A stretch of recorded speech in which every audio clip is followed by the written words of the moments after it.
5. ¿Proxeneta de la sabiduría? Primer casus belli, el dinero.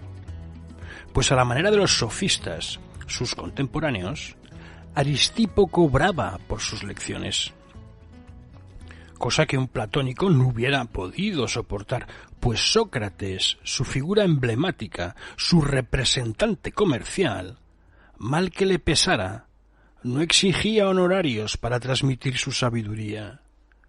Peor aún, rechazaba el dinero que se le daba. Devolvió el que Aristipo le hizo llegar un día. No caeremos en la crueldad de preguntar cómo se las arreglaba Sócrates para dar de comer a Xantipa, su famosa arpía, y a Lamprocles, Sofronisco y Menexeno, sus 3 hijos. ¿Acaso mendigar, obtener dinero sin dar otra cosa que compasión, es mejor que recibir dinero a cambio de un trabajo? Aristipo no detesta ni ama el dinero. Contrariamente a los profesionales del odio al dinero, que no se animan a confesar lo que aman en secreto, el cirenaico piensa que el dinero es un medio, en este caso, para no complicarse la vida, para no hacerla más difícil de lo que ya es, y no un fin que permita disfrutar de su búsqueda y su acumulación. Como hombre libre, no le aliena el hecho de tenerlo, ni el de no tenerlo. Considera que la riqueza y la pobreza son por igual 2 estados que constriñen, que obstaculizan la libertad y hacen imposible la verdadera autonomía. Tener que mendigar equivale a preocuparse por los bienes que se posee, y la vida es demasiado corta para perder el tiempo en esas actividades de las que se puede prescindir. Hay anécdotas que muestran a Aristipo de pie en el puente de una nave en el momento en que se anuncia una tormenta, arrojando su dinero por encima de la borda, con el pesar de los espectadores de esa escena incoherente. ¿Es el gesto de un hombre codicioso? Otros lo sorprenden en el momento de recibir el pago por sus lecciones y, al ser cuestionado, confiesa que de esa manera enseña a sus discípulos que es mejor utilizar el dinero con fines terapéuticos, la filosofía practicada como arte de lograr una vida feliz, que con objetivos menos nobles. Como compañero de Antifón el sofista, precursor del psicoanálisis, inventa el precio de la cura, a lo que hoy nadie se opone, con tal de que la transacción se realice en la proximidad de un diván. Como hombre libre, busca el justo medio, como casi todos los filósofos de la antigüedad. Para él, la afectación de miseria es equivalente a la ostentación de riqueza. Ni el vagabundo ni el rico son modelos para Aristipo. No ve más virtud en los harapos que en el brocado y la seda. Si verdaderamente el dinero no sirve para nada o para muy poca cosa, según cree Aristipo, que sirva para aquello a lo que se destina: evitar sinsabores. He aquí una lección hedonista sobre la evitación de displaceres.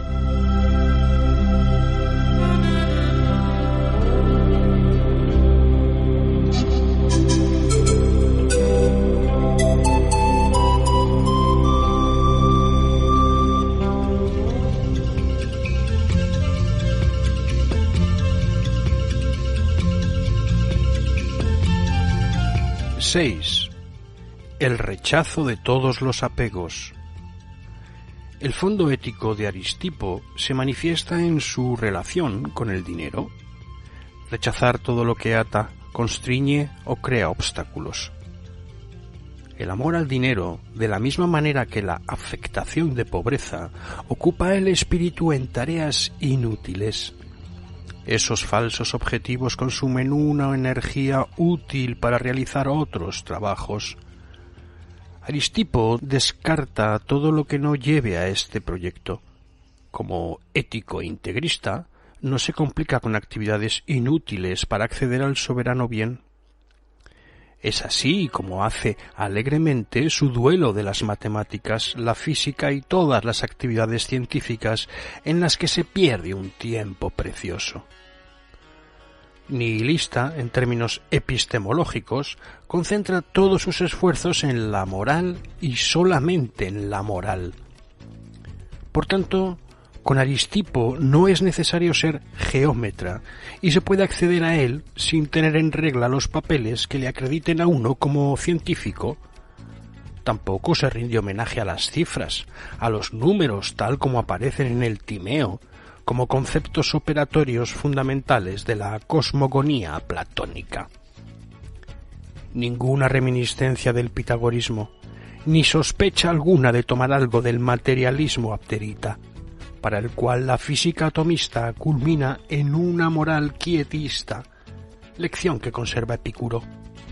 No, el pensamiento del cirenaico tiende de manera exclusiva a una ética de la alegría, a la que se accede procurándose libertad. Su posición en relación con el dinero nos muestra cuál es su método: mantenerse a distancia prudencial, lejos de los excesos, rechazar los extremos y encontrar la felicidad en una práctica mesurada de los placeres. En cuanto a las mujeres, lo mismo, ni demasiado ni demasiado poco. Sería erróneo privarse de ellas, de la misma manera que lo sería dedicarles una parte esencial del tiempo. Ni monje benedictino, ni libertino depravado, sino filósofo radiante y solar, que equivale a decir hombre libre, capaz de gozar de un momento feliz si no hay que pagarlo con un futuro displacer. Lecciones de algunas anécdotas.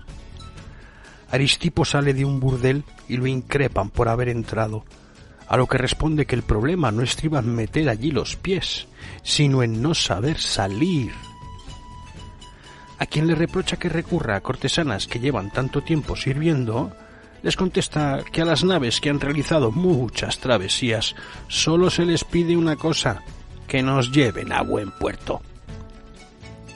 A una persona que le increpa porque vive con una prostituta como si fuera una cosa de su propiedad, le responde que él posee a Lais, pero que ella no lo posee a él. Y por último, un día lleva 3 rameras a su habitación para despedirlas de inmediato, juzgando que el renunciamiento tiene tanto significado como el paso a la acción.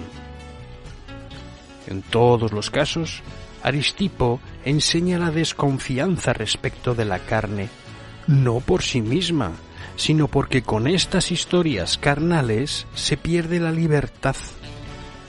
Una vez más, la eumetría. En la relación con el dinero y con las mujeres, pero también con el poder, Aristipo trata de mantener la distancia adecuada. Para Sócrates, que si hemos de creer a Jenofonte, discute con él sobre la necesidad de ser un buen ciudadano, el filósofo libertario significa la negación de todo. Ni buen esposo, ni buen padre. Consideraba a su descendencia como esputo que sale de él y que no tiene mayor importancia que esa. Añade a su retrato que no podría ser un buen ciudadano. Pero con esas cosas no se juega en la Atenas pretendidamente democrática. El virtuoso Sócrates, defensor de los deberes del ciudadano ante Aristipo, que los niega, paga con su vida el haber filosofado contra la ciudad. Aristipo se desentiende de las cuestiones colectivas, que considera una pérdida de tiempo y energía, bienes preciosos que es mejor utilizar para perfeccionarse, hacerse autónomo e independiente de las consignas colectivas. En presencia de la alternativa propuesta por Sócrates, seguir o guiar, mandar o obedecer, ser amo o esclavo, Aristipo responde que ni una cosa ni la otra. Le parece tan odioso seguir como guiar. Lo único que le interesa es caminar solitario por el camino que conduce a la felicidad. otra piedra en el jardín platónico en el que se prepara al filósofo para que se convierta en rey, e incluso al revés.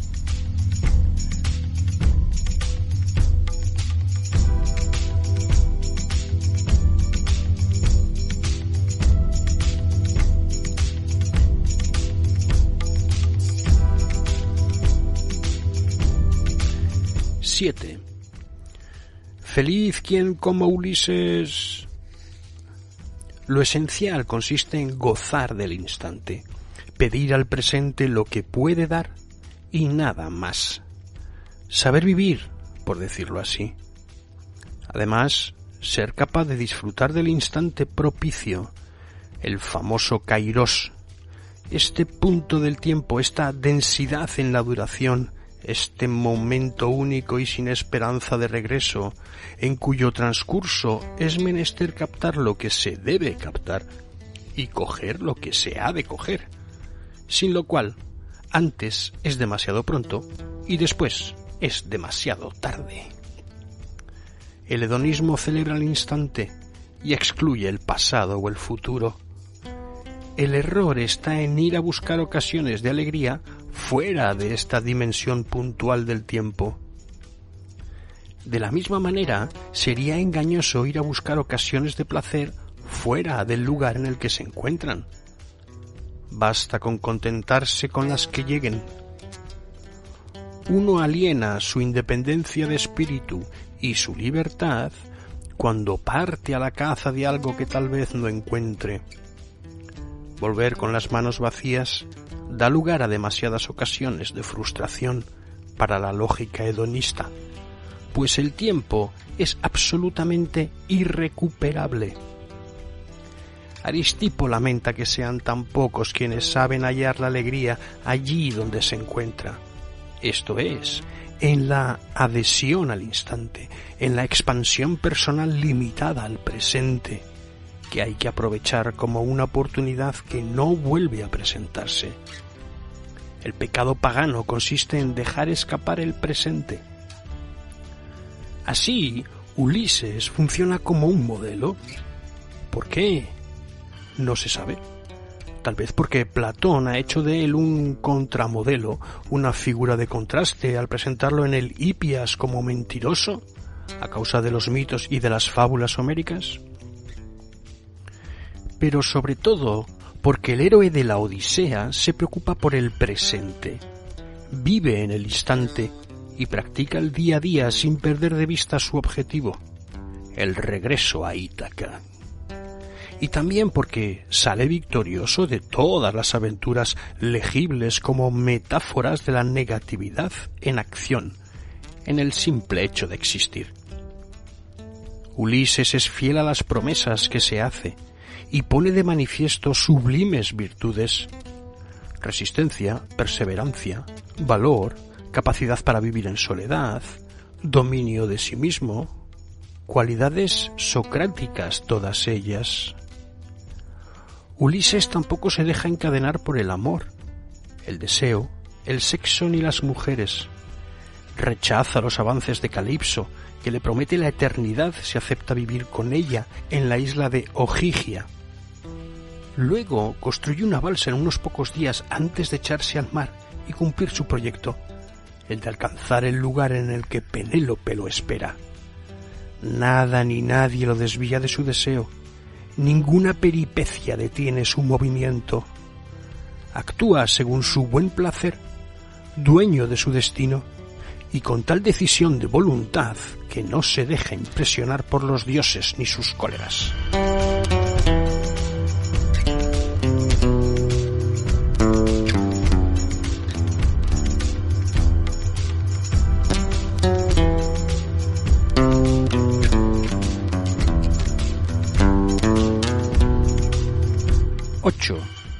El buen placer de Aristipo. ¿Qué es el buen placer de Aristipo? Es difícil dar una respuesta unívoca sobre la definición teórica del placer. Los textos cambian con el tiempo. Diógenes Laercio, 3 siglos después de Cristo, difiere a veces de los fragmentos tomados de la doxografía estoica. En lo esencial, Cicerón, o de la patrología griega o latina. Lacrancio, Gregorio Nacianceno y el propio Agustín utilizan con toda intención la caricatura. Rechazan a Aristipo en su totalidad. Primero, por ser culpable del magisterio del goce para demasiados seres humanos del planeta. Luego, por haber justificado y legitimado el estupro, la lujuria, el vicio bestial y grosero. Las sutilezas brillan por su ausencia. A menudo los documentos están envueltos en polémica, pero como no se dispone de los contextos, los pocos fragmentos que han subsistido sobre esta cuestión invitan a la máxima prudencia. Queda, sin embargo, una certeza. El hedonismo del cirenaico y su invención de un placer digno de este nombre, positivo, cinético, dinámico y solar. Lo mismo ocurre en lo tocante al cuerpo aristipiano, que no se sabe cómo es, si solo materia o si está animado por un principio espiritual, un alma inmaterial o material, corruptible o incorruptible. El desinterés que el filósofo demuestra por las cuestiones científicas hace imposible que en su obra asome una fisiología, una patología, una anatomía, una medicina que permitan abordar mejor este tema. Dado que ciertos textos hablan de la igualdad de todos los placeres, de la ausencia de diferencias entre los del cuerpo y los del espíritu, mientras que otros aseguran la superioridad de los goces corporales sobre todos los demás, ¿qué se puede creer? ¿Qué hay que pensar? Aunque nada con base documental permite afirmarlo, es posible formular la hipótesis de que en Aristipo el cuerpo es el alma, y a la inversa, que la dicotomía platónica parece incluso inexistente, o al menos desprovista de compromisos semejantes a los nuestros, puesto que hoy vivimos bajo la influencia formativa del imaginario dualista cristiano. De manera que los placeres del alma y los del cuerpo, cuya distinción es meramente artificial, designan estados de júbilo semejantes, puesto que son experimentados, vividos y percibidos por la misma identidad corporal, la misma subjetividad carnal. Pues recordemos que Aristipo no deja de ver en los 5 sentidos las modalidades del conocimiento y las vías de acceso a la certeza, en sí misma conjetural y relativa al sujeto que percibe y restituye su percepción. Este placer corporal proporciona la medida del ideal hedonista, pues señala aquello a lo que hay que tender, de la misma manera que el displacer indica lo que es menester evitar a toda costa. Se trata de reactivar los movimientos naturales que el niño ha perdido tras una educación mal orientada. La negatividad coincide con el dolor, el sufrimiento, la aflicción, el mal. Es bueno todo lo que conduce al filósofo en la dirección de la alegría, siempre que no se apague ésta con una alienación.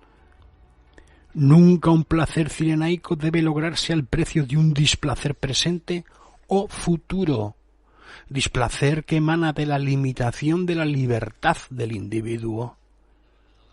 El goce de Aristipo coincide con el de un libertario que no pone nada por encima de la libertad, ni siquiera y mucho menos el placer.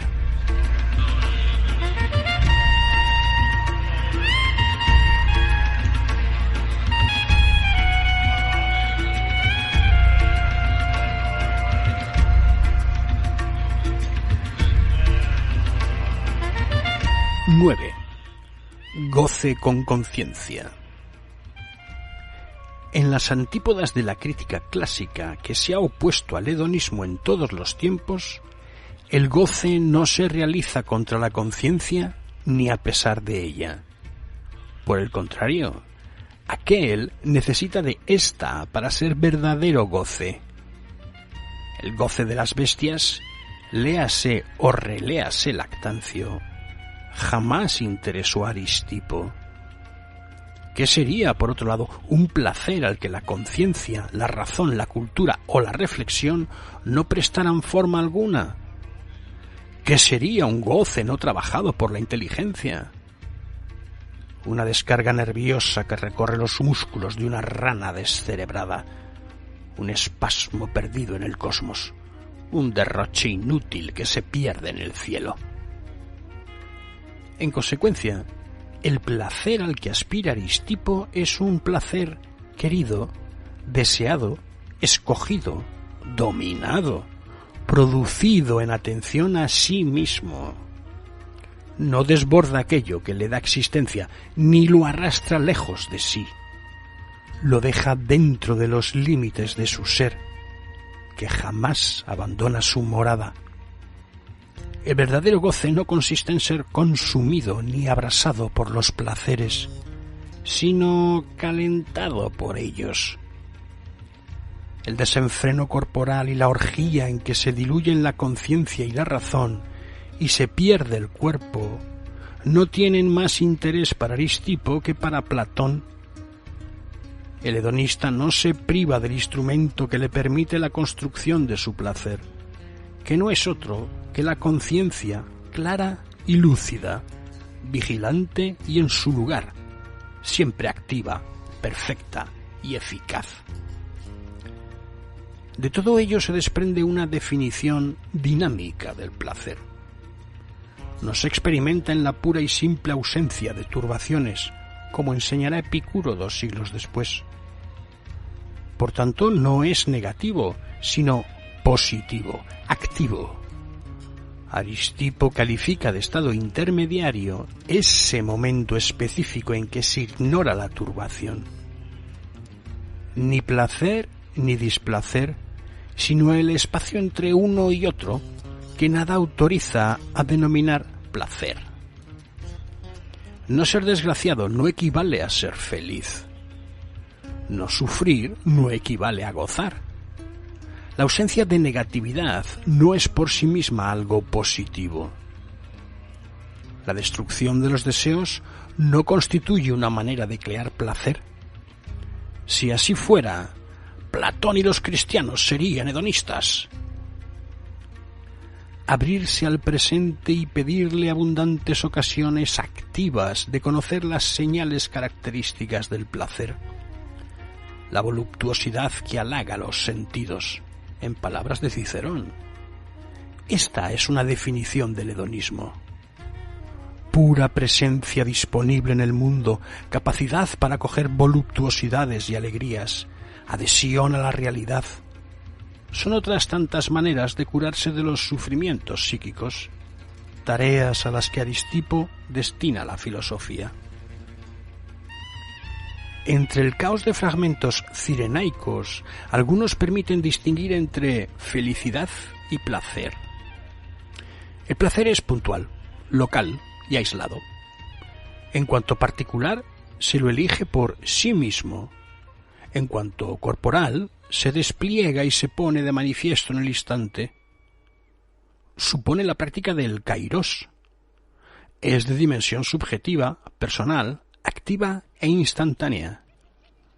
Su producción sensual en el sentido primario del término. Como es nómada, arbitrario y sutil, apela a la parte fina de la razón y la necesita. Y por último, al ser mesurado, libertario y eumétrico, supone una densidad, un tipo de arco eléctrico, una iluminación de la carne. En cambio, la felicidad se construye con la suma de los placeres pasados y futuros, mientras que la dimensión temporal del goce coincide con el instante. La felicidad apela a las tres dimensiones constitutivas del tiempo en su conjunto: pasado, presente y futuro. El recuerdo de un placer, la espera y el deseo de un placer son modalidades de la generación de alegría, que es a su vez la que estructura y constituye la felicidad. A su manera, Aristipo define el hedonismo como el método del eudemonismo, su método y vector, el conjunto de sus medios de comunicación, su potencia, la ocasión para la transferencia de fuerzas. Al inventar el placer, formula una idea definitiva e infranqueable.